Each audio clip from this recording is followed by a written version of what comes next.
നമ്മുടെ retired DGP Shri Jacob Thomas അദ്ദേഹം RSSൽ ചേർന്നു. ആദ്യമായിട്ട് RSSനോടൊപ്പം സഞ്ചരിക്കാൻ പോകുന്നു. ആദ്യമായിട്ട് ഒരു DGP ഗണവേഷത്തിലെത്തുന്നു. അത്തരത്തിലുള്ള വാർത്തകൾ കഴിഞ്ഞ കുറേയധികം ദിവസങ്ങളായി വരുന്നു. ഇനിയിപ്പോൾ ശേഷിക്കുന്ന ഏതാനും മണിക്കൂറുകൾ മാത്രമാണ്. RSS കൊച്ചിയിൽ സംഘടിപ്പിക്കുന്ന പരിപാടിയിൽ ശ്രീ ജേക്കബ് തോമസ് ഗണവേഷത്തിലെത്തുന്നു എന്നുള്ളത് ഒരു യാഥാർത്ഥ്യമാണ്. ഇതുമായി ബന്ധപ്പെട്ടിട്ട് പുറത്ത് കേൾക്കുന്നതിൽ പലതും സത്യങ്ങളോ അസത്യങ്ങളോ അർത്ഥസത്യങ്ങളോ ഒക്കെയാണ്. ഇതിൽ ഞാൻ കാണുന്നൊരു റീഡിംഗ്, ഒന്ന്, ജേക്കബ് തോമസ് ആദ്യമായിട്ടല്ല RSSന്റെ വേദികളിൽ പങ്കെടുക്കുന്നത്. കാരണം അദ്ദേഹം സർവീസിൽ നിന്ന് റിട്ടയർഡ് ആയതിനു ശേഷം പല പ്രാവശ്യം RSSന്റെ വേദികളിൽ വരികയും പ്രസംഗിക്കുകയും ഒരു പ്രോ RSS ലൈനിൽ സംസാരിക്കുകയും ചെയ്തിട്ടുണ്ട്. സോ അതുകൊണ്ട് അദ്ദേഹം RSSകാരനായി മാറി എന്നുള്ളത് ഒരു പുതിയൊരു കണ്ടുപിടുത്തമായി ചിലർ വ്യാഖ്യാനിക്കുന്നു അല്ലെങ്കിൽ അവതരിപ്പിക്കുന്നതിനോട് എനിക്ക് യോജിപ്പില്ല. കാരണം അദ്ദേഹം നേരത്തെ തന്നെ തന്റെ നിലപാട് പ്രഖ്യാപിച്ചിട്ടുള്ളതാണ്. രണ്ട്, അദ്ദേഹം ഗണവേഷത്തിൽ വരുന്നു എന്നുള്ളത് ആദ്യമായിട്ടാണ്. ശ്രീ ജേക്കബ് തോമസിനെ സംബന്ധിച്ചിടത്തോളം അത് ആദ്യമായിട്ടായിരിക്കും അങ്ങനെ ഒരു അനുഭവം. ഞാൻ മനസ്സിലാക്കിയെടുത്തോളം അല്ലെങ്കിൽ ഇന്ന് ഉച്ചയ്ക്ക് അദ്ദേഹമായിട്ട് സംസാരിക്കുമ്പോൾ മനസ്സിലാക്കുന്ന ഗണവേഷം തന്നെ തയ്യാറാക്കി കഴിഞ്ഞു. അദ്ദേഹം എല്ലാം തയ്ച്ച് പാകത്തിനാണോ എന്ന് പരിശോധിച്ച് കഴിഞ്ഞതായിട്ടാണ് മനസ്സിലാക്കുന്നത്. ഇനി അത് ആ വേഷവിധാനത്തോടു കൂടി അദ്ദേഹം പൊതുജനങ്ങൾക്ക് മുന്നിൽ RSS വേദിയിൽ എത്തിയാൽ മാത്രം മതി. ഓക്കെ, അപ്പോൾ അങ്ങനെ വരുമ്പോൾ അദ്ദേഹം വരുന്നു അല്ലെങ്കിൽ ഗണവേഷത്തിൽ വരുന്നു എന്നുള്ള ഒരു പുതുമ ഉണ്ട് എന്നുള്ളതിനപ്പുറത്തേക്ക് അദ്ദേഹം RSSകാരനായി മാറി എന്നുള്ളൊരു പുതിയൊരു റീഡിങ്ങിനോട് അല്ലെങ്കിൽ അങ്ങനെ ഒരു റീഡിംഗ് പുതുതാണ് എന്ന് പറയുന്നതിനോട് യോജിപ്പില്ല. ഇനി ഇതുമായി ബന്ധപ്പെട്ട് ചിലർ ചേർത്ത് വായിക്കുന്ന അല്ലെങ്കിൽ പൊതുസമൂഹത്തിൽ പലരും പറയുന്ന ഒരു കാര്യം, ഈ IPSകാരെല്ലാവരും കാക്കി പാൻസ് ഇട്ട് കഴിഞ്ഞാൽ അല്ലെങ്കിൽ കാക്കി പാൻസ് ഇട്ട് സർവീസിൽ നിന്ന് ഇറങ്ങിയതിന് ശേഷം അവരത് ഊരിക്കഴിഞ്ഞാൽ അതിനകത്ത് കാക്കി നിക്കറാണ് എന്നുള്ളൊരു കണ്ടുപിടുത്തം കഴിഞ്ഞ കുറച്ച് നാളുകളായിട്ട് ചില ഭാഗങ്ങളിൽ നിന്ന് കേൾക്കുന്നു. ജേക്കബ് തോമസിന്റെ ഈ ഗണവേഷത്തിന്റെ പശ്ചാത്തലത്തിൽ ആ ഒരു പ്രചാരത്തിന് കുറച്ചുകൂടെ പ്രാധാന്യമേറുന്നു. ഈ ഒരു വിഷയത്തെക്കുറിച്ച് വ്യത്യസ്തമായ അഭിപ്രായങ്ങളുണ്ട്. രണ്ട് തലത്തിൽ ഇതിനെ കാണേണ്ടതുണ്ട് എന്നുള്ളതാണ് എൻ്റെ ഒരു ടേക്ക്. അതിനകത്ത് സത്യത്തിന് വലിയ കാര്യമില്ല. അതിൻ്റെ കാര്യം വെച്ചാൽ ജേക്കബ് തോമസ് RSSന്റെ വേഷം ധരിക്കുന്നതിനകത്ത് ഇത്ര വലിയ പ്രശ്നം എന്താണ്? ഇതിന് വലിയ വാർത്താ പ്രാധാന്യം കിട്ടിയത് ജേക്കബ് തോമസ് ക്രിസ്ത്യാനി ആയതുകൊണ്ടല്ലേ. ക്രിസ്ത്യാനികൾ എത്രയോ പേർ RSSലുണ്ട്. പ്രൊഫസർ ഐസക്ക്, അത് എത്രയോ കാലമായിട്ട് RSSലുള്ള ആളാണ്. അങ്ങനെ നിരവധി ആളുകൾ RSSലുണ്ട്, ക്രൈസ്തവർ തന്നെ ഉണ്ട്. അതിലെല്ലാം ഉപരിയായിട്ട് ജസ്റ്റിസ് KT തോമസ് കുറച്ചു കാലം മുമ്പ് ഒരു അഭിമുഖം ഇപ്പോഴും അവൈലബിൾ ആണ്. അഭിമുഖത്തിൽ അദ്ദേഹം പറഞ്ഞത്, RSSനെ കുറിച്ചുള്ള ചോദ്യത്തിന് മറുപടിയായിട്ട് അദ്ദേഹം പറഞ്ഞത്, ഇന്ത്യയെ ഒന്നിപ്പിച്ച് നിർത്തുന്നതിൽ പ്രധാനപ്പെട്ട പങ്ക് വഹിക്കുന്നത് ഒന്ന് ഇന്ത്യൻ ഭരണഘടന, അതിനോട് തുല്യമായ സ്ഥാനമാണ് അദ്ദേഹം RSSന് കൊടുത്തിരിക്കുന്നത്. RSS ഇന്ത്യയെ ഒന്നിപ്പിച്ച് നിർത്തുന്നതിൽ വളരെ പ്രധാനപ്പെട്ട പങ്ക് വഹിക്കുന്ന ഒരു സംഘടനയാണെന്ന് പറഞ്ഞ ജസ്റ്റിസ് KT തോമസ് ആണ്. അദ്ദേഹം ക്രിസ്ത്യാനിയല്ലേ. ക്രൈസ്തവരെല്ലാം RSS വിരുദ്ധരാണെന്നും ഉള്ള പ്രചരണത്തിൻ്റെ ഭാഗമാണ് തോമസ് ഐസക്ക് ഈ ഗണവേഷം ധരിക്കുന്നതിന് ഇത്ര പ്രാധാന്യം കിട്ടിയത്. സെൻകുമാർ ഈ ഗണവേഷം ധരിച്ചിരുന്നെങ്കിൽ ഇത്രയും പ്രാധാന്യം കിട്ടത്തില്ലായിരുന്നു. അദ്ദേഹം ഹിന്ദുവാണ്. ഇവിടെ RSS എന്ന് പറയുന്ന സംഘടനയെക്കുറിച്ചുള്ള ബോധം കൃത്യമായി അതിൻ്റെ അറിവില്ലാത്തത് കൊണ്ടാണ് അത് പറയുന്നത്. RSS എന്ന് പറയുന്ന സംഘടന ഒരു മതത്തിൻ്റെ സംഘടനയല്ല. അതൊരു ദേശീയത ഉയർത്തിപ്പിടിക്കുന്ന ഒരു സാംസ്കാരിക പ്രസ്ഥാനമാണ്. ഇന്ത്യൻ ദേശീയത ഉയർത്തിപ്പിടിക്കുന്ന, ഇന്ത്യൻ സംസ്കാരം, ഇന്ത്യൻ പാരമ്പര്യം, ഇതൊക്കെ ഉയർത്തിപ്പിടിക്കുന്ന ഒരു പ്രസ്ഥാനമാണ് RSS. അതല്ലാതെ ഇത് വിഘടനവാദത്തിന് വേണ്ടിയോ ഹിന്ദുക്കൾക്ക് വേണ്ടി മാത്രമുള്ള ഒരു സംഘടനയാണെന്നുള്ള തെറ്റിദ്ധാരണ എന്നാണ് ഈ പറയുന്നത്. അതിനകത്ത് ഒരു അടിസ്ഥാനമുള്ളൊരു കാര്യമല്ല. ധാരാളം ക്രിസ്ത്യാനികൾ RSSലുണ്ട്. ഇനിയും കൂടുതൽ ക്രിസ്ത്യാനികൾ RSSൽ വരും. പണ്ടും RSSന്റെ അനുഭാവികളായ ക്രൈസ്തവരുണ്ടായിരുന്നു. നാളെയും ക്രൈസ്തവരുടെ ഭാഗത്തുനിന്ന് RSSന്റെ അനുഭാവികളായിട്ട് വരും. അത് ദേശസ്നേഹമുണ്ടെങ്കിൽ, ഇന്ത്യൻ ദേശീയതയെക്കുറിച്ച് ബോധമുണ്ടെങ്കിൽ തീർച്ചയായിട്ടും അവർക്ക് ഇത് വരുന്നതിന് RSSൽ ഇഷ്ടംപോലെ സ്പേസ് ഉണ്ട്. അതിന് തടസ്സവുമില്ല. പിന്നെ IPSകാർ പലരുടെയും കാക്കി പാൻറ്റിനടിയിൽ കാക്കി നിക്കറാണ് എന്ന് പറയുന്നതിനകത്ത് വലിയൊരു വാസ്തവമുള്ളതായിട്ട് എനിക്ക് തോന്നുന്നില്ല. കാരണം നമ്മൾ വിമുക്ത ഭടന്മാരെ ഒന്ന് സമീപിച്ച് നോക്കൂ. ഇന്ത്യൻ മിലിറ്ററിയിൽ നിന്ന് റിട്ടയർ ചെയ്ത വിമുക്ത ഭടന്മാരിൽ 90% ആളുകളും RSSന്റെ അനുഭാവികളാണ്. അതിനകത്ത് RSSന്റെ അനുഭാവികളായ ഈവൻ മുസ്ലിം വിമുക്ത ഭടന്മാർ പോലും ഉണ്ട്. കാരണം പട്ടാളത്തിൽ ചേരുകയും യുദ്ധം ചെയ്യുകയും ഇന്ത്യ എന്താണെന്ന് മനസ്സിലാക്കുകയും ഇന്ത്യയുടെ ദേശാഭിമാനമാണ് ഇന്ത്യൻ പട്ടാളക്കാരെ ഒന്നിപ്പിച്ച് നിർത്തിയൊരു ഘടകം, അല്ല ജാതിയും പദമൊന്നുമല്ല. അപ്പോൾ ഇതിനകത്ത് സത്യത്തിന് ഈ ഒരു പ്രചരണത്തിന് അടിസ്ഥാനമില്ല എന്നാണ് എനിക്ക് തോന്നുന്നത്. ഇത് പറഞ്ഞപ്പോഴേ നമ്മളെ പാൻറ്റിൻ്റെ അടിയിൽ, പോലീസ് ഓഫീസർമാരുടെ പാൻറ്റിൻ്റെ അടിയിൽ കാക്കി നിക്കറാണെന്ന് പറഞ്ഞപ്പോൾ എനിക്ക് ഓർമ്മ വരുന്നത് AK ആന്റണി പറഞ്ഞ ഒരു സ്റ്റേറ്റ്മെൻറ്റാണ്. കോൺഗ്രസ്സുകാർ പലരും പകൽ കോൺഗ്രസും രാത്രി RSSുമാണെന്ന് AK ആന്റണിയാണ് പറഞ്ഞത്. അപ്പോൾ RSSന്റെ സ്വാധീനം കോൺഗ്രസിൽ പോലും ഉണ്ടെന്നാണ് കോൺഗ്രസ് വർക്കിംഗ് കമ്മിറ്റി അംഗമായ AK ആന്റണി പറയുന്നത്. RSS എന്ന് പറയുന്നൊരു സംഘടനയെ നമ്മളങ്ങനെ ചെറുതായിട്ട് കാണേണ്ട കാര്യമില്ല. ഇന്ത്യൻ ദേശീയത ഉയർത്തിപ്പിടിക്കുന്ന ഒരു സാംസ്കാരിക സംഘടന എന്നുള്ള നിലയിൽ ആർക്കും പ്രവർത്തിക്കാവുന്ന ഒരു സംഘടനയാണ്. അതിനെക്കുറിച്ച് മനസ്സിലാക്കണമെന്ന് മാത്രം അന്ധനാനയെ കണ്ട പോലെ RSSനെ സമീപിക്കാതിരിക്കുന്നതാണ് നല്ലതെന്നാണ് എനിക്ക് തോന്നുന്നത്. തീർച്ചയായിട്ടും ആ ഒരു പോയിന്റിനോട് ഞാൻ യോജിക്കുന്നു. പക്ഷേ ഇവിടെ ജേക്കബ് തോമസിന്റെ ഗണവേഷം എന്തുകൊണ്ട് സജീവ ചർച്ചാ വിഷയമാകുന്നു എന്ന് ചോദിച്ചു കഴിഞ്ഞാൽ താങ്കൾ പറഞ്ഞ രണ്ട് കാര്യങ്ങളുണ്ട്. ഒന്ന്, അദ്ദേഹം ക്രിസ്ത്യാനിയാണ്. സെൻകുമാർ ആയിരുന്നു ഒരു പക്ഷേ ഗണവേഷത്തിൽ വന്നിരുന്നെങ്കിൽ ഇത്രയധികം ചർച്ചയാകില്ല എന്ന് പറയുന്നു. അതിന് ഭാഗികമായി യോജിക്കുന്നു, ഭാഗികമായി വിയോജിക്കുന്നു. കാരണം സെൻകുമാർ വന്നാലും അദ്ദേഹം സംസ്ഥാന പോലീസ് മേധാവിയായിരുന്നു. സംസ്ഥാന പോലീസ് മേധാവിയായ ഒരാൾ ഗണവേഷത്തിൽ വരുന്നു എന്ന് പറയുന്നത് അതിന് പിന്നിൽ ഒരു കൗതുകമുണ്ട്, അതിന് പിന്നിൽ രാഷ്ട്രീയ മാനങ്ങളും ഉണ്ടാവും. അതവിടെ നിൽക്കട്ടെ. വിഷയം ജേക്കബ് തോമസ് എന്തുകൊണ്ട് ഗണവേഷത്തിൽ വരുന്നു, എന്തിന് വരുന്നു, ഇത് ചർച്ചയാക്കുന്നവരുടെ താല്പര്യം അദ്ദേഹം അങ്ങനെ വരരുത് എന്ന് ആഗ്രഹിക്കുന്ന, അല്ലെങ്കിൽ ഗണവേഷം ധരിച്ചുകൊണ്ട് അല്ലെങ്കിൽ കൂടുതൽ ആൾക്കാർ RSSലേക്ക് വരരുത്, RSSനെ ആരും എൻഡോഴ്സ് ചെയ്യരുത് എന്ന് ആഗ്രഹിക്കുന്ന ആൾക്കാരാണ് ഇതിനൊരു വിവാദമായി വിമർശനമായിട്ടൊക്കെ ഉന്നയിക്കുന്നത്. അതവിടെ നിൽക്കട്ടെ, അത് അവരുടെ താല്പര്യം. ജേക്കബ് തോമസ് എന്തുകൊണ്ട് വരുന്നു എന്ന് ചോദിച്ചു കഴിഞ്ഞാൽ ഞാൻ അതിനെ വായിക്കുന്നത് 2026 വരാനിരിക്കുന്ന വലിയൊരു മാറ്റത്തെയാണ് ഞാനത് കാണുന്നത്. അതായത് 2024 തെരഞ്ഞെടുപ്പിന് മുൻപ് തന്നെ BJPയുടെ ചില നേതാക്കന്മാർ പറഞ്ഞിരുന്നു ചില സർപ്രൈസ് കാൻഡിഡേറ്റ്സ് BJPയിലേക്ക് വരും, അടുത്ത തെരഞ്ഞെടുപ്പിൽ വരും, BJP നേട്ടം കൊയ്യുമെന്നൊക്കെ പറഞ്ഞിരുന്നു. പക്ഷേ ഒന്നും സംഭവിച്ചില്ല. അതിൻ്റെതായ കാരണങ്ങളുണ്ട്. അത് മറ്റൊരു വീഡിയോയിൽ നേരത്തെ സംസാരിച്ചിട്ടുള്ളതുകൊണ്ട് അതിലേക്ക് കടക്കുന്നില്ല. പക്ഷേ 2026 തെരഞ്ഞെടുപ്പിൽ ഉറപ്പായും ലഭ്യമാവുന്ന വിവരങ്ങൾ ശരിയാണെങ്കിൽ 2026 തെരഞ്ഞെടുപ്പിൽ ചില സർപ്രൈസ് കാൻഡിഡേറ്റ്സ് ഉണ്ടാകും. ആ സർപ്രൈസ് കാൻഡിഡേറ്റ്സ് ഈ പറയുന്നത് പോലെ IPSകാർ മാത്രമല്ല സമൂഹത്തിന്റെ പല തലങ്ങളിലുള്ള പല കാറ്റഗറി ആൾക്കാർ വരാൻ പോകുന്നു. അതിനൊരു തുടക്കമായിട്ട് ജേക്കബ് തോമസിന്റെ ഗണവേഷം മാറും എന്നുള്ള കൃത്യമായ തീരുമാനം അല്ലെങ്കിൽ നിർദ്ദേശം ഡൽഹിയിൽ നിന്നുണ്ടായിട്ടുണ്ട്. ആ നിർദ്ദേശത്തിന്റെ അടിസ്ഥാനത്തിൽ ഒരു കോൾ ജേക്കബ് തോമസിന് ഡൽഹിയിൽ നിന്ന് വന്നിട്ടുണ്ട്. ആ കോളിന് ശേഷമാണ് അദ്ദേഹം ഇങ്ങനെ ഒരു തീരുമാനം എടുത്തതും RSS വേദിയിലേക്ക് എത്തുന്നതും. ഇതിന്റെ ചൂട് പിടിച്ചിട്ട് പല മാറ്റങ്ങളും കേരളത്തിൽ സംഭവിക്കാം. അതിൽ ഞാൻ കാണുന്ന ഏറ്റവും പ്രധാനപ്പെട്ട മാറ്റം, ഇപ്പോൾ 2021 തെരഞ്ഞെടുപ്പിൽ നമ്മുടെ മെട്രോമാൻ ശ്രീധരൻ അദ്ദേഹം BJP അംഗത്വം എടുത്തുകൊണ്ട് അദ്ദേഹം ഒരു കാൻഡിഡേറ്റായിട്ട് പാലക്കാട് മത്സരിച്ചപ്പോൾ കേരളത്തിന് മുഴുവൻ ഒരു പ്രതീക്ഷയായിരുന്നു. അതായത് the metro man, he's a hero. അദ്ദേഹത്തെ പോലെ ഒരാൾ BJP പാളയത്തിലേക്ക് വരുമ്പോൾ അല്ലെങ്കിൽ BJP ടിക്കറ്റിൽ മത്സരിക്കുമ്പോൾ BJP അങ്ങനെ തൊട്ടുകൂടാതെ മാറ്റി നിർത്തേണ്ട ഒരു പാർട്ടിയല്ല. They are saying something, they are saying sensible, ഇവരത്ര കുഴപ്പക്കാരല്ല എന്ന് ചുരുക്കം. അങ്ങനെ ഒരു ചിന്താഗതി പൊതുസമൂഹത്തിന് കൊടുക്കാൻ സാധിച്ചു. BJP ഒരു പരിധിവരെ അത് വിജയിച്ചു. പക്ഷേ അത് മുന്നോട്ട് കൊണ്ടുപോകാൻ, ആ നേട്ടം മുന്നോട്ട് കൊണ്ടുപോകാൻ അവർക്ക് സാധിച്ചിട്ടില്ല എന്നുള്ളത് മറുവശം. പക്ഷേ വീണ്ടും 2026 അവർ വീണ്ടും ഒരു കളിക്ക് ഇറങ്ങുമ്പോൾ ജേക്കബ് തോമസിനെ പോലുള്ള ആൾക്കാർ അല്ലെങ്കിൽ അദ്ദേഹത്തെ പോലെ റെപ്യൂട്ടഡ് ആയിട്ടുള്ള സമൂഹത്തിൽ പുറത്ത് ഇന്ന ആൾ നമ്മുടെ ആളാണ് എന്ന് പറഞ്ഞു കഴിഞ്ഞാൽ ചിപ്പോ എന്നാരും പറയാത്ത മാന്യമായ പൊതുസ്വീകാര്യതയുള്ള ചില ആൾക്കാരെ ഗണവേഷത്തിലൂടെ ആയാലും അല്ലാതെ ആയാലും BJPയുടെ ആൾക്കാരായി അല്ലെങ്കിൽ സംഘപരിവാരത്തിൻ്റെ ആളായി മുന്നിലേക്ക് അവതരിപ്പിക്കുമ്പോൾ BJPക്ക് ലഭിക്കുന്ന സ്വീകാര്യത അത് കേരളത്തിലിരിക്കുന്ന BJP നേതാക്കന്മാരല്ല തിരിച്ചറിഞ്ഞിട്ടുള്ളത്, ഡൽഹിയിലാണ്. കളികളെല്ലാം തീരുമാനിക്കുന്നത് അവിടെയാണ്.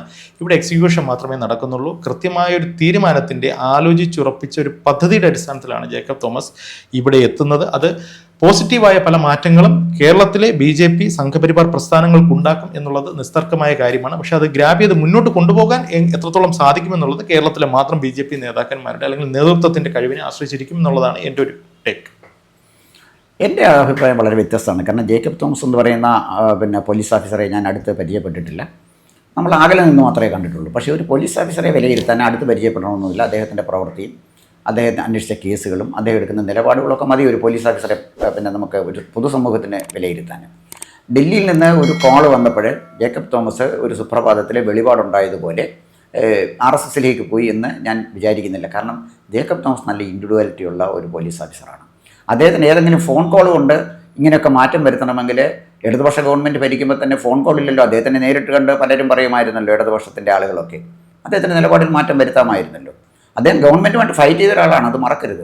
അപ്പോൾ ഗവൺമെൻറ്റുമായിട്ട് ഫൈറ്റ് ചെയ്ത ഒരാൾക്ക് നിലപാട് മാറാനായിട്ട് പെട്ടെന്ന് കഴിയും എന്ന് എനിക്ക് തോന്നുന്നില്ല. എന്തായാലും ശരി, ദില്ലിയിൽ നിന്ന് ഒരു ഫോൺ കോൾ വന്നു, അതനുസരിച്ച് ജേക്കബ് തോമസ് നേരെ RSSലേക്ക് പോയി എന്ന് പറയുന്ന അഭിപ്രായത്തോടെ എനിക്ക് ഒരു യോജിപ്പുമില്ല. ജേക്കബ് തോമസ് RSSലേക്ക് പോയി എങ്കിൽ RSSനെ കുറിച്ച് പഠിച്ചിട്ട് RSS തനിക്ക് പ്രവർത്തിക്കാൻ കൊള്ളാവുന്ന ഒരു സംഘടനയാണെന്ന് തൻ്റെ മനസാക്ഷിക്ക് ബോധ്യപ്പെട്ടപ്പോഴാണ് ജേക്കബ് തോമസ് അങ്ങോട്ട് പോയത്. അല്ല ഏതെങ്കിലും സ്ഥാനമാനങ്ങൾക്ക് വേണ്ടി ജേക്കബ് തോമസ് പോയി എന്ന് ഞാൻ കരുതുന്നില്ല. അദ്ദേഹത്തെ ഞാൻ മനസ്സിലാക്കിയിടത്തോളം അങ്ങനെ പോകുന്ന ഒരു പോലീസ് ഓഫീസറല്ല. നിർഭയനായിട്ട് നിഷ്പക്ഷമായിട്ട് കാര്യങ്ങൾ കാണുന്ന ഒരു പോലീസ് ഓഫീസറാണ് അദ്ദേഹം. അപ്പോൾ അദ്ദേഹത്തിൻ്റെ അഭിപ്രായ വ്യത്യാസമുള്ളവർ തീർച്ചയായിട്ടും ഉണ്ടാകുമായിരിക്കും. എൻ്റെ റീഡിങ്ങാണ് ഞാൻ പറഞ്ഞത്. ജേക്കബ് തോമസ് പോയതിൻ്റെ കാരണം അതുതന്നെയാണ്. പിന്നെ RSS ഒരു അസ്പൃശ്യമായ ഒരു സംഘടനയാണ് എന്നുള്ള ഒരു തോന്നൽ കേരളത്തിൽ പൊതുവേ ഉണ്ടായിരുന്നു. അപ്പോൾ നമ്മളവിടെ മനസ്സിലാക്കേണ്ട ഒരു കാര്യം, 1925 RSS ഉണ്ടായത്. ഇന്ന് RSS ഇന്ത്യ ഭരിക്കുകയാണ്. 1925 കാൺപൂർ സമ്മേളനത്തിൽ കമ്മ്യൂണിസ്റ്റ് പാർട്ടി ഉണ്ടായത്. കമ്മ്യൂണിസ്റ്റ് പാർട്ടി ഇവിടെ നിൽക്കുന്നു. 3 സംസ്ഥാനം ഭരിച്ചുകൊണ്ടിരുന്ന പാർട്ടിയാണ് കമ്മ്യൂണിസ്റ്റ് പാർട്ടി. കമ്മ്യൂണിസ്റ്റ് പാർട്ടിക്ക് പോലും BJPയെ കുറിച്ചുള്ള അഭിപ്രായ വ്യത്യാസം CPIക്കും CPMനും ഉണ്ട്. CPIയുടെ പാർട്ടി കോൺഗ്രസ് ഛത്തീസ്ഗഡിൽ നടന്നു, ചാണ്ഡിഗഡിൽ നടന്നു. ചാണ്ഡിഗഡിൽ നടന്ന അവരുടെ പാർട്ടി കോൺഗ്രസിനകത്ത് D. രാജ പറഞ്ഞത് BJP ഒരു ഫാസിസ്റ്റ് പാർട്ടിയാണ് എന്ന് പറഞ്ഞു. അവിടെ പ്രസംഗിച്ച CPMൻ്റെ അഖിലേന്ത്യാ സെക്രട്ടറി MA ബേബി പറഞ്ഞു BJP ഒരു ഫാസിസ്റ്റ് പാർട്ടിയാണെന്ന് CPMന് അഭിപ്രായമില്ല, ഫാസിസ്റ്റ് പ്രവണതകൾ BJPക്കുണ്ട് എന്ന് മാത്രമേ താൻ കരുതുന്നുള്ളൂ എന്നാണ് ബേബി പറഞ്ഞത്. അത് ബേബി പറഞ്ഞത് പാർട്ടിയുടെ നിലപാടാണ്. അപ്പോൾ മാർക്സിസ്റ്റ് പാർട്ടിയുടെ നിലപാട് BJP ഒരു ഫാസിസ്റ്റ് പാർട്ടിയല്ല, അതിൽ ചില ഫാസിസ്റ്റ് പ്രവണതകളുണ്ട് എന്ന് മാത്രമേ ഉള്ളൂ. CPI പറയുന്നു BJP നല്ല 916 ഫാസിസ്റ്റ് പാർട്ടിയാണ്. ഇത് തമ്മിലുള്ള അന്തരം വളരെ വലുതാണ്, വളരെ വലുതാണ്. കാരണം ഫാസിസ്റ്റ് പ്രവണതകളുള്ള ഒരു പാർട്ടിയെ പ്രവണത മാറ്റി വെച്ചാൽ നമുക്ക് സ്വീകരിച്ചുകൂടെ? പ്രവണത മാത്രമല്ലേ ഉള്ളൂ. CPM പറയുന്നത് അങ്ങനല്ല, ജന്മനാ ഇവർ ഫാസിസ്റ്റുകളാണ്, ഒന്നും ചെയ്യാൻ പറ്റത്തില്ല, ജന്മസിദ്ധമായിട്ട് അവർക്ക് പറ്റിയ ഒരു സിദ്ധിയാണ് ഈ ഫാസിസം എന്നാണ് CPI പറയുന്നത്. അപ്പോൾ കമ്മ്യൂണിസ്റ്റ് പാർട്ടിക്ക് പോലും BJPയെ കാണുന്നത് ഒരു ഫാസിസ്റ്റ് പാർട്ടി ആയിട്ടല്ല. ഒരു ഭാഗമാണെന്ന് പറയുന്നു, വേറൊരു ഭാഗം അല്ലെന്ന് പറയുന്നു. അപ്പോൾ നമ്മൾ മനസ്സിലാക്കേണ്ട ഒരു കാര്യം, 100ാമത്തെ വർഷത്തിലേക്ക് കിടക്കുകയാണ് RSS അനുദിനം ശക്തി പ്രാപിച്ചുകൊണ്ടിരിക്കുന്നു. ഇന്ത്യക്ക് പുറത്തും RSS അനുഭാവികളുടെ എണ്ണം കൂടുന്നു. മറ്റ് രാജ്യങ്ങൾ പലതും RSSനെ കോപ്പി ചെയ്ത് അവരുടെ സംസ്കാരവും ദേശീയതയും ഉയർത്തിപ്പിടിക്കാൻ അവരുടേതായ ചില മൂവ്മെൻറ്റ്സിന് നേതൃത്വം കൊടുക്കുന്നു. അങ്ങനെ RSSനെ സംബന്ധിച്ചിടത്തോളം നമ്മളെപ്പോഴും കലാപം ഉണ്ടാകുന്ന ഒരു പറ്റം ആളുകളെ കൊല്ലാൻ നടക്കുന്ന ഒരു പറ്റം ആളുകൾ എന്നുള്ള തെറ്റിദ്ധാരണയിൽ നിന്നുണ്ടാകുന്നതാണ്. ആ തെറ്റിദ്ധാരണ കേരളത്തിലെ ജനങ്ങളുടെ മനസ്സിലുണ്ടാക്കിയതിൽ വലിയൊരു പങ്ക് വഹിച്ചത് ഇവിടുത്തെ രാഷ്ട്രീയ പാർട്ടികളും മാധ്യമങ്ങളുമാണ്. അപ്പോൾ RSS ചിലപ്പോൾ കലാപങ്ങൾ ഉണ്ടായിക്കാണും, കലാപത്തിന് തിരിച്ച് കലാപങ്ങൾ ഉണ്ടായിക്കാണും, കലാപത്തിൻ്റെ മറുപടി കലാപമാണ്, അല്ല വേറെ മാർഗ്ഗമൊന്നുമില്ല. അങ്ങനെ ആ സംഘടനയ്ക്ക് വളരാൻ പറ്റുള്ളൂ. RSS കേരളത്തിൽ വരുമ്പോൾ അവർക്ക് നേരിടേണ്ടി വന്നത് CPMുമായിട്ടാണ്. CPM ആ പാർട്ടിക്കകത്തുള്ള പ്രതിയോഗികളെ പോലും വെറുതെ വിടുന്നില്ല, പിന്നെ RSSനെ വെറുതെ വിടും. ഇപ്പോൾ എന്താ സംഭവിച്ചിരിക്കുന്നത്? CPMൻ്റെ പാർട്ടി ഗ്രാമങ്ങളിൽ പോലും RSS പഥസഞ്ചലനം നടത്തുന്നു. ആരെയും കൊന്നിച്ചല്ലല്ലോ, അവർ നിലനിൽക്കാൻ വേണ്ടി ചിലപ്പോൾ സംഘർഷങ്ങളും കലാപങ്ങളും കൊലപാതകങ്ങളും ഉണ്ടായിക്കാണ്. അത് എനിക്ക് തീർച്ചയായിട്ടും ഉണ്ടായില്ലെന്ന് ഞാൻ പറയില്ല. അപ്പോൾ ഇവിടെ ഫൈറ്റ് ചെയ്യേണ്ടടുത്ത് ഫൈറ്റ് ചെയ്ത് തന്നെ നിൽക്കാനും അവരുടെ പ്രിൻസിപ്പിൾ അവരുടെ തത്വത്തിൽ, അവരുടെ വീക്ഷണത്തിൽ, അവരുടെ തത്വശാസ്ത്രത്തിൽ അവർ വിട്ടുവീഴ്ചയില്ലാതാണ് നിൽക്കുന്നത്. അവിടാണ് ഞാൻ പറഞ്ഞത്, ഇന്ത്യൻ ദേശീയത ഇഷ്ടപ്പെടുന്ന, ഇന്ത്യക്കാരനാണെന്ന് ആത്മാഭിമാനത്തോടെ പറയാൻ കഴിയുന്ന, നമ്മുടെ രാജ്യത്തിൻ്റെ പാരമ്പര്യവും സംസ്കാരവും ഉൾക്കൊള്ളാൻ കഴിയുന്ന, ആർക്കും പ്രവർത്തിക്കാൻ കഴിയുന്ന ഒരു സാംസ്കാരിക സംഘടനയാണ് RSS. അതിലേക്ക് ജേക്കബ് തോമസ് ഇന്ന് വന്നെങ്കിൽ നാളെ കൂടുതൽ ആളുകൾ വ്യത്യസ്തമായ ജാതി മത വിഭാഗങ്ങളിൽ നിന്ന് അങ്ങോട്ട് വരും. അത് ആ സംഘടനയുടെ പ്രത്യേകതയാണ്. ജേക്കബ് തോമസ് വന്നതിന് ഇത്ര വലിയൊരു പ്രാധാന്യവും ഇത്ര വലിയൊരു വ്യാഖ്യാനവും കൊടുക്കേണ്ട കാര്യമുണ്ട് എന്ന് എനിക്ക് തോന്നുന്നില്ല. തീർച്ചയായിട്ടും ആ ഒരു പോയിന്റിനോട് ഞാൻ യോജിക്കുന്നു. അതായത് കൂടുതൽ ആൾക്കാർ ഇനിയും വരാനുള്ളൊരു സാധ്യതയുണ്ട്. RSS ശരിക്കും ഉദ്ദേശിക്കുന്നത് അത് തന്നെയാണ്. അദ്ദേഹത്തിൻ്റെ വരവിലൂടെ കൂടുതൽ ആൾക്കാർ ഈ രംഗത്തേക്ക് വരിക, അല്ലെങ്കിൽ അവർക്കൊപ്പം നിൽക്കുക എന്നുള്ളത് തന്നെയാണ് അവരുടെ പൊളിറ്റിക്കൽ സ്ട്രാറ്റജി. ഇനി നേരത്തെ പറഞ്ഞതിൽ ഒരു കാര്യം, സാറിൻ്റെ ഒരു പോയിന്റ് അത് തെറ്റായി ഇൻ്റർപ്രറ്റ് ചെയ്തതാണ് എനിക്ക് തോന്നുന്നത്. അതായത് ഒരു കോൾ വന്നതിൻ്റെ അടിസ്ഥാനത്തിൽ ഇങ്ങ് പുറപ്പെട്ടു വന്നു, അത് ഒരു സ്ഥാനമാനത്തിന് വേണ്ടിയിട്ടാണ് എന്നുള്ളൊരു റീഡിംഗ് അല്ല എനിക്കുള്ളത്. അദ്ദേഹം വന്നത് തീർച്ചയായും അദ്ദേഹം തന്നെ ഓൾറെഡി പ്രഖ്യാപിച്ചു കഴിഞ്ഞു, യാതൊരു സ്ഥാനമാനങ്ങളും കണ്ടുകൊണ്ടല്ല വരുന്നത്. അത് ജേക്കബ് തോമസ് മാത്രമല്ല, RSSനോടൊപ്പം വരുന്ന ആരും സ്ഥാനമാനങ്ങൾ മോഹിച്ചിട്ടല്ല വരുന്നത് എന്നുള്ളതാണ് എൻ്റെ ഒരു വിലയിരുത്തൽ. ജേക്കബ് തോമസിൻ്റെ കാര്യത്തിൽ അത് തന്നെയാണ്. അതുകൊണ്ട് ആ ഒരു കാര്യത്തിൽ യാതൊരു ആശങ്കയുടെയും കാര്യമില്ല, അതവിടെ നിൽക്കട്ടെ. ജേക്കബ് തോമസ് വന്നു എന്ന് പറയുന്നത് ഡൽഹിയിൽ നിന്നൊരു കോൾ വന്നതിൻ്റെ അടിസ്ഥാനത്തിൽ ഒരു സുപ്രഭാതത്തിൽ വന്നു എന്നുള്ളതൊരു യാഥാർത്ഥ്യമാണ്. പക്ഷേ അദ്ദേഹം RSSന്റെ സന്തത സഹചാരിയായി, യാത്രികനായി കുറേയധികം വർഷങ്ങളായി, ഒരു പക്ഷേ എനിക്ക് തോന്നുന്നു സർവീസിൽ ഉണ്ടായിരുന്ന കാലഘട്ടത്തിൽ തന്നെ അദ്ദേഹം RSSന്റെ നിരവധി പരിപാടികൾ പങ്കെടുത്തിട്ടുണ്ട്. ലണ്ടൻ സ്കൂൾ ഓഫ് എക്കണോമിക്സിൽ പഠിച്ചിറങ്ങിയ 10-15ഓളം പേര് അടങ്ങിയ ഒരു തിങ്ക് ടാങ്ക് ഡൽഹി കേന്ദ്രീകൃതമായി RSSന് വേണ്ടി പ്രവർത്തിക്കുന്നുണ്ട്. അവർ പോളിസീസ് ഡിസൈഡ് ചെയ്യുന്നുണ്ട്. ആ പോളിസീസ് ഡിസൈഡ് ചെയ്യുന്ന കമ്മിറ്റിയുടെ ഭാഗമായിട്ട് ഒപ്പവും അവരോടൊപ്പവും അതിനുള്ളിലും നിന്നുകൊണ്ട് ജേക്കബ് തോമസ് പ്രവർത്തിച്ചിട്ടുണ്ട്. നയങ്ങൾ രൂപീകരിക്കുന്നതിൽ അഭിപ്രായങ്ങൾ പറഞ്ഞിട്ടുണ്ട്. അപ്പോൾ അങ്ങനെയുള്ള ഒരാൾ ഒരു സുപ്രഭാതത്തിൽ അങ്ങ് കോൾ വന്നപ്പോൾ വന്നതല്ല, അങ്ങനെ സന്തത സഹചാരിയായി നടന്ന ആൾ ഒരു കോൾ വന്നു. ആ കോൾ വന്നത് എന്തുകൊണ്ട് എന്നുള്ളതാണ് ചോദ്യം. കോൾ വന്നതിൻ്റെ കാര്യം, there is a strategy. വരുന്ന 2026 RSS they are planning something big. ആ പ്ലാനിൻ്റെ ഭാഗമായിട്ട് ഓക്കെ ഫൈൻ, നിങ്ങൾ ഒരു ഗണവേഷത്തിൽ വന്നു കഴിഞ്ഞാൽ ഇവിടെ ഉണ്ടായേക്കാവുന്ന മാറ്റങ്ങൾ, അതിന് പിന്നെ ഒരു പൊളിറ്റിക്കൽ സ്ട്രാറ്റജി ഉണ്ട്, ഓക്കെ ഫൈൻ, അത് താങ്കൾക്ക് അക്സെപ്റ്റ് ചെയ്യാൻ പറ്റുമോ എന്നുള്ളൊരു ചോദ്യത്തിന് okay fine I can do it എന്ന് പറഞ്ഞിട്ട് അദ്ദേഹം വരുന്നതായിട്ടാണ് ഞാൻ മനസ്സിലാക്കുന്നത്. അദ്ദേഹമായി അടുത്ത വൃത്തങ്ങളിൽ നിന്ന് ഞാൻ മനസ്സിലാക്കുന്ന കാര്യം അങ്ങനെയാണ്. അതവിടെ നിൽക്കട്ടെ.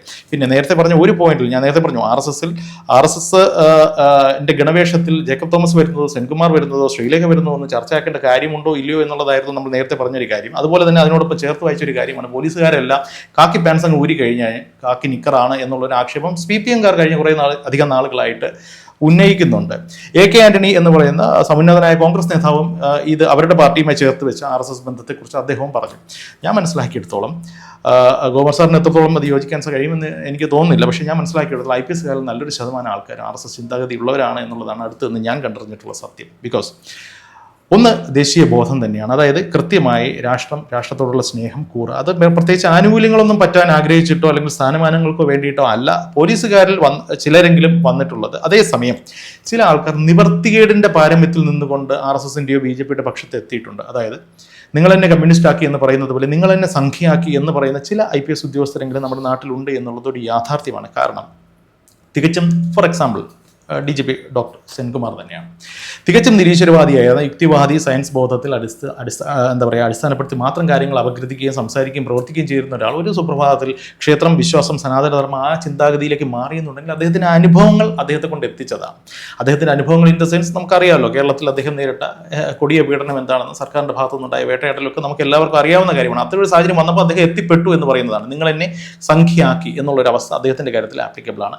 അതേസമയം മറ്റ് പല ആൾക്കാരും ഉള്ളിൻ്റെ ഉള്ളിൽ കൊണ്ട് ഒരു സംഘബോധം സൂക്ഷിക്കുന്നു. വൈ? ബിക്കോസ് ഈ പറയുന്ന പോലെ സ്ഥാനമാനങ്ങളുടെ പിന്നിലാണ് എന്ന് ഞാൻ കരുതുന്നില്ല. അവരിൽ ഈ പട്ടാളക്കാരുടെ കാര്യം പറഞ്ഞതുപോലെ സ്വാഭാവികമായ ഒരു രാഷ്ട്രസ്നേഹത്തിൻ്റെ ഭാഗമായിട്ടുണ്ടായതായാണ് ഞാൻ കണ്ടിട്ടുള്ള പോലീസുകാരായിട്ടുള്ള RSSകാർ എല്ലാവരും തന്നെ. പലരും പുറത്ത് പറയുന്നില്ല എന്നുള്ളതൊരു യാഥാർത്ഥ്യം. ഞാൻ അടുത്തൊരു IPS ഓഫീസറുടെ വീട്ടിൽ പോവുകയുണ്ടായി. വീട്ടിൽ പോയപ്പോൾ അവിടെ ഡൈനിങ് ടേബിളിൽ അവിടെ കേസരി, RSSന്റെ പ്രസിദ്ധീകരണമായ കേസരി അവിടെ കിടപ്പുണ്ട്. അതിൻ്റെ ഒരു നിശ്ചിത പേജ് മറിച്ച് വെച്ച് ആരോ വായിച്ചിട്ടത് ഫോൾഡ് ചെയ്ത് വെച്ചിരിക്കുകയാണ്. ഞാനത് തുറന്നപ്പോൾ ശബരിമലയിലെ ഭസ്മക്കുളം നവീകരണവുമായി ബന്ധപ്പെട്ട ഒരു വിവാദം ഉണ്ടായ സമയത്ത് ആ വിവാദത്തെക്കുറിച്ച് RSSന്റെ സഹയാത്രികനായ ഒരു വ്യക്തി എഴുതിയ ലേഖനം ഒരു IPS ഓഫീസറുടെ ടേബിളിൽ ഇതിരിക്കുന്നുണ്ട്. ഞാൻ ചോദിച്ചു, സർ താങ്കൾ RSS സഹയാത്രികനാണോ എന്നുള്ളൊരു ചോദ്യം ചോദിച്ചപ്പോൾ അവർ പറഞ്ഞു, ഞാനല്ല, എൻ്റെ വൈഫ് സ്ഥിരമായിട്ട് ഇത് വരുത്താറുണ്ട്, വായിക്കാറുണ്ടെന്ന് പറഞ്ഞു. അപ്പോൾ എനിക്ക് കാര്യം പിടികിട്ടി.